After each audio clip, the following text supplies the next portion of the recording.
Sejarah Jemaat PCS Kampung Menduring.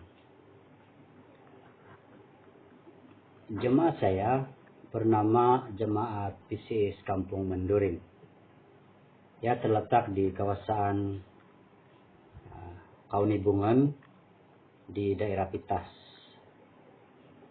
Ia dipanggil Menduring karena ada pokok tumbuhan yang berwarna merah yang tumbuh di tebing-tebing sungai, dan pokok ini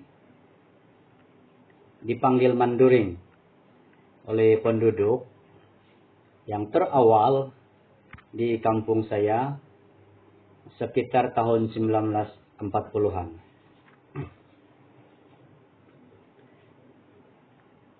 Pendudukan pertama di kampung ini ialah orang-orang Tembenuo atau suku kaum Tembenuo. Mereka tinggal di kawasan ini hanya 3 tahun saja. Kemudian mereka meninggalkan tempat ini dan berpindah ke kawasan Kanebungan. Ya, pendudukan kedua pada awal tahun 1940, seorang bernama Akil Digadan dan beberapa orang keluarganya yang berasal dari kampung Tigaman Kirangavan, Kota Marudu telah berpindah ke kampung Menduring. Namun mereka tinggal di kampung Menduring sekejap saja, kemudian mereka berpindah ke tempat lain, yaitu di kampung Masin Besar. Pendudukan ketiga, rombongan ketiga yang datang ke kampung Menduring pada tahun 1941 ialah Aki Mengikal. Mereka berasal dari kampung Biraan, juga dari kawasan Kota Marudu. Mereka menjadi peladang yang berpindah-pindah dari satu tempat ke satu tempat. Mereka menanam padi bukit, jagung, dan buah-buahan lain. Dan tanaman mereka ini selalu tidak menjadi karena ada serangan tikus dan babi hutan. Pada waktu itu mereka masih lagi beragama pagan.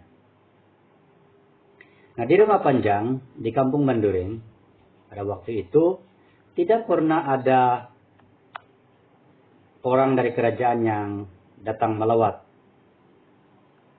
Namun ada satu program kerajaan pada waktu itu dengan memberikan kerbau.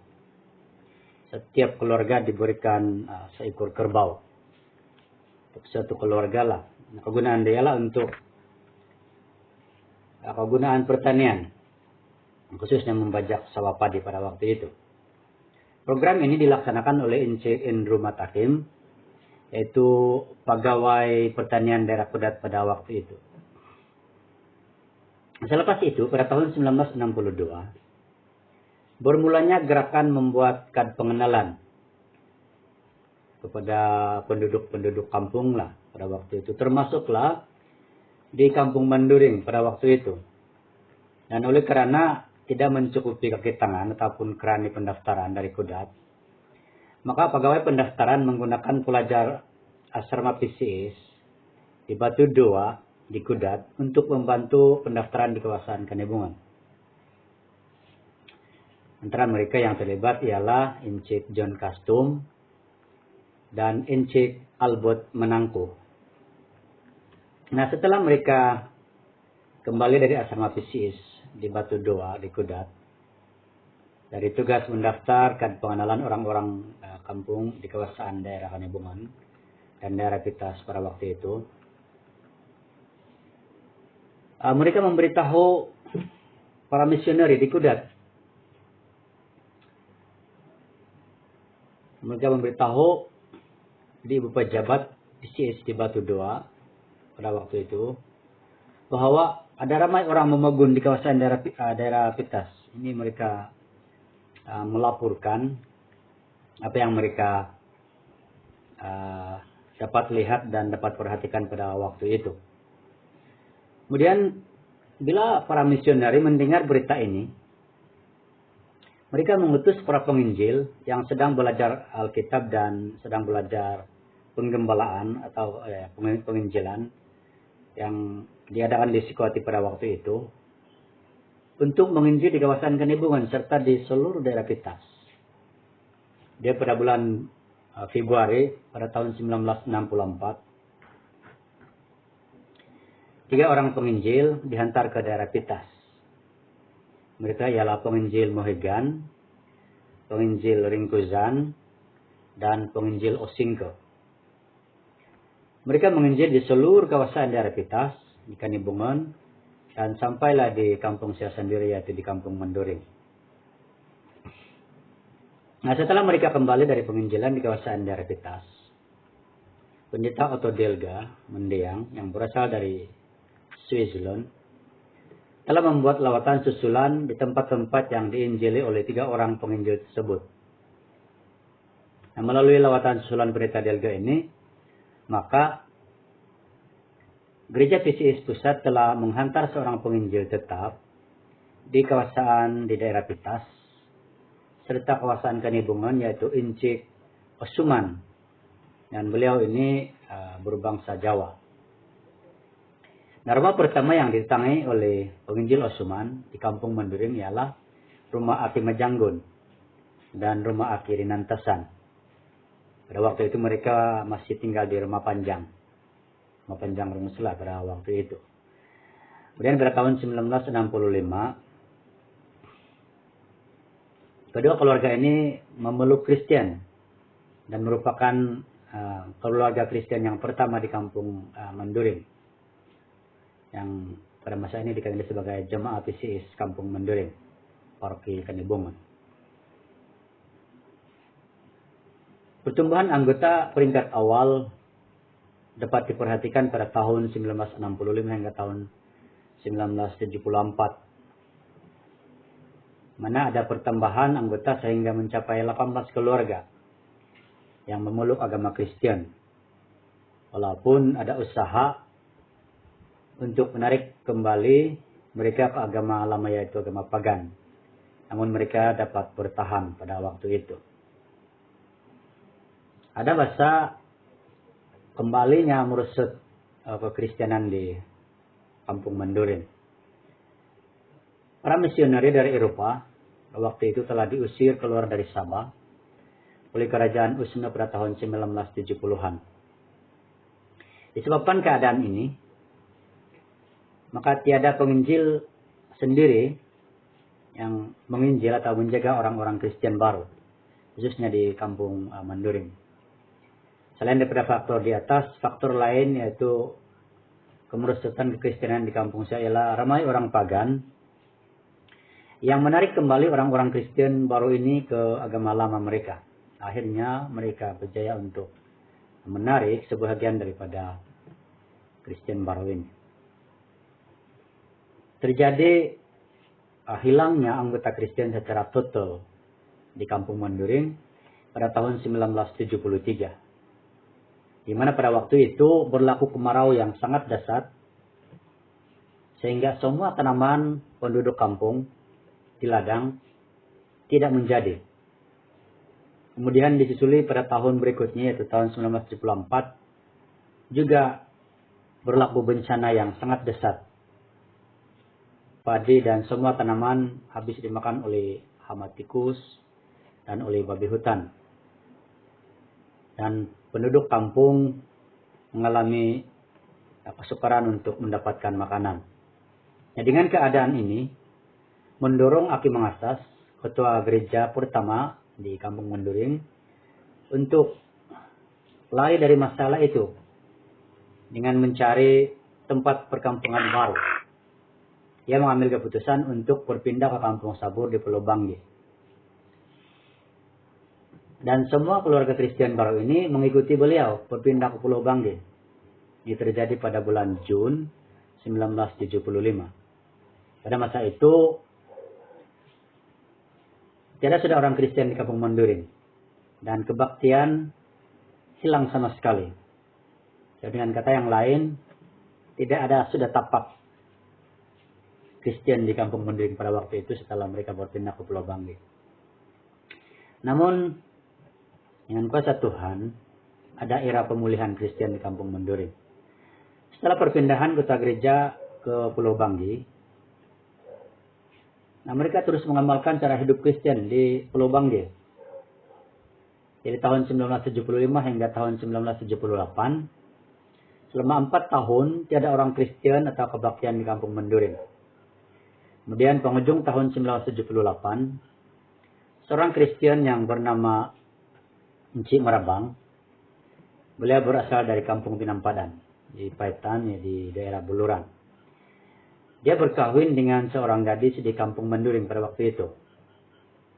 Dan beliau mengajak Encik Tonduk untuk masuk Kristen atau memeluk Kristen. Dan mereka mencari tempat untuk beribadah. Mereka bertiga yang memeluk Kristen baru ini, yaitu antaranya ialah Encik Marabang, Encik Tonduk, dan Encik Masatal. Pada setiap hari Minggu, mereka berjalan kaki pergi ke kampung sebelah, yaitu di Kampung Narandang, untuk berkumpul beribadah dengan penginjil di kampung itu, yang terdiri daripada Encik Meribal, Encik Menganji, dan Encik Masampun. Pada tahun 1979, Akri Nantasan, yaitu timbalan ketua gereja, yang turut berpindah ke Pulau Banggi, telah kembali ke Kampung Menduring. Pada masa itu, Encik Tonduk dan Encik Marabang telah memulakan kebaktian di rumah Encik Ruminggun dan membawa para beliawanis untuk ikut beribadah di rumah Encik Ruminggun. Para beliawanis sebenarnya mendapat tentangan daripada ibu bapa mereka. Mereka tidak diizinkan untuk mengikuti kebaktian Kristen. Tapi mereka tidak mempedulikan ibu bapa mereka. Dan para beliawanis tetap menjadi Kristen walaupun hanya mereka seorang Kristen dalam keluarga. Dan pada tahun 1981, semua yang berpindah ke Pulau Banggi bersama ketua gereja telah kembali ke Kampung Menduring dan memulakan kembali kebaktian setiap hari Minggu di rumah Encik Ruminggun dan rumah ketua gereja yaitu Encik Mengasas pada waktu itu. Waktu berjalan dengan pertambahan anggota, maka akhirnya Encik Tonduk berjumpa dengan penjaga paroki pantai pada waktu itu, Encik Pendeta Philip Majatig, untuk memulakan ibadah lengkap di suatu tempat yang dipanggil Balai Raya. Balai Raya ini merupakan milik kerajaan. Dijadikan tempat beribadah sementara dan perkara ini berlaku pada tahun 1982. Kemudian setahun kemudian dia mendirikan bangunan gereja pertama yang dibuat dari kayu bulat dan tidak berlantai, hanya diampai di atas tanah. Bila beribadah dan habuk di dalam ruang gereja itu akan berterbangan. Ada keperluan penginjil sendiri untuk jemaat PCS Kampung Menduring. Sebenarnya utama permulaan jemaat PCS Kampung Menduring adalah kekurangan pelayan atau kekurangan penginjil. Hal ini mendorong Encik Tonduk untuk meninggalkan kebunnya di kampung dan dia pergi belajar asas Alkitab dan penginjilan. Dia belajar di Sekolah Alkitab Tinangol Kudat pada tahun 1983 setelah mendapat izinan daripada pendeta paroki pada waktu itu untuk belajar Alkitab.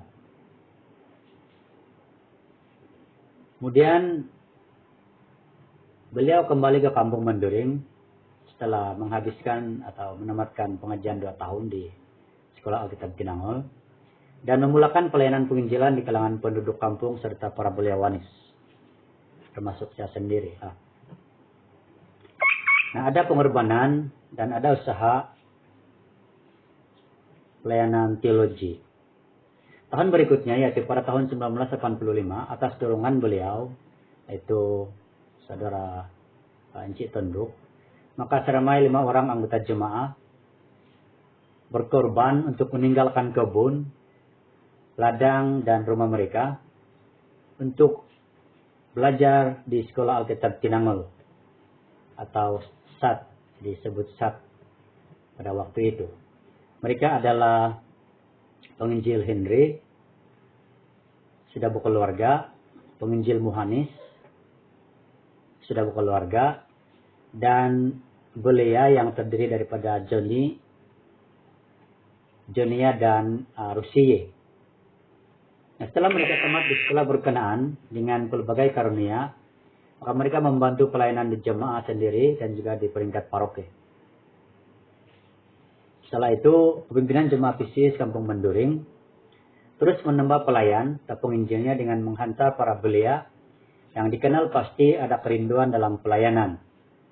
Antara mereka adalah Terido, sekarang Pendeta Terido, Encik Juhim, Cimejungkin, Jetiun, Mendeang, Mas Saham, Rosli, Sulambung, Supilin. Nah, mereka lah yang dihantar oleh jemaah ini sebagai pelaburan rohani ataupun pelayan gereja akan datang. Penginjil Terido ataupun sekarang bergelar pendeta dan dia merupakan timbalan Bishop Gereja PCS pada waktu ini, telah melanjutkan pelajaran ke Seminari Teologi Sabah dan mendapat ijazah sarjana muda teologi pada tahun 2000. Beliau pernah menjadi Bendahari Agung PCS selama 2 panggal, menjadi Esko PCS sampai sekarang. Nah, pelayanan gereja PCS Menduring terus berkembang. Dan sekarang anggota jemaah lebih 200 orang. Mempunyai gedung gereja yang besar. Ada sekolah minggu, ada gembala sendiri, ada rumah gembala, ada dewan bahkan gereja, dan mempunyai 3 orang pendeta, 1 tumpuk, serta mempunyai 6 orang penginjil. Kepimpinan gereja menghantar penginjil Juhim untuk melanjutkan pelajaran teologi di Seminari Teologi Sabah. Dan beliau sekarang sedang belajar menambah pelayan dan diharapkan dapat memiliki asas atau dasar pendidikan di bidang teologi dan pendidikan Kristen. Ada beberapa usaha oleh gereja untuk mencari dana. Nah, bagi menampung keperluan pentadbiran dan pelayanan, kepimpinan gereja bersama anggota jemaah telah bersetuju untuk membuka tanah gereja sebagai tanaman sawit. Dan sawit ini sudah berhasil sekarang. Mendirikan rumah burung walet juga sudah berhasil. Dan membuka kebun getah gereja juga sudah berhasil. Nah, ada beberapa pencapaian jemaah ini ataupun gereja PCS Kampung Menduring. Antaranya ialah ramai anggota sudah berpendidikan tinggi. Ada yang menjawab pegawai kerajaan, di guru, pegawai perubatan, polis, tentara, pendeta, usahawan, kontraktor, dan sebagainya. Nah, bagaimana Tuhan berfungsi atau campur tangan dalam perkembangan gereja? Melihat kepada peristiwa-peristiwa perkembangan dan cabaran-cabaran yang dihadapi oleh gereja, khususnya di Jemaat Menduring, sungguh tidak dapat dinafikan bahwa campur tangan kuasa Tuhan amat nyata. Walaupun pada permulaannya penanaman gereja mengalami pelbagai rintangan, hambatan, dan penghijrahan, usaha agama pagan untuk menarik balik ke agama asal dan gerakan pengislaman, namun masalah penanaman gereja serta pertumbuhan pada peringkat permulaan masih dapat berjalan melalui individu-individu yang dipanggil serta dipakai oleh Tuhan bagi menanam visi dan misi gerejanya di kampung saya. Pengorbanan hidup oleh beberapa individu yang melihat visi dan misi rohani dari Tuhan merupakan anjakan paradigma rohani yang mengubah cara fikir dan cara hidup penduduk atau jemaah sehingga berkembang sehingga seperti pada apa yang ada pada hari ini. Oleh itu, benarlah seperti kata firman Tuhan yang mengatakan, Aku mendirikan jemaatku, dan alam maut tidak akan menguasainya. Tulis di dalam Matius 16 ayat 18. Dan tapi Allah sendiri yang memberi pertumbuhan gereja dan jemaahnya. Dalam 1 Korintus 3 ayat 7, mereka yang menanam dan mereka yang menyiram sama-sama akan mendapat pahala, masing-masing menurut jerih lelah mereka. 1 Korintus 3 ayat 8. Harus ada kesinambungan antara menanam dan menyiram, supaya gereja setempat dapat bertumbuh. Dan ini berarti bahwa dalam gereja yang sehat, setiap orang harus mengenali karunia rohaninya, sehingga ia dapat berfungsi sepenuhnya dalam tubuh Kristus. Tuhan memberkati.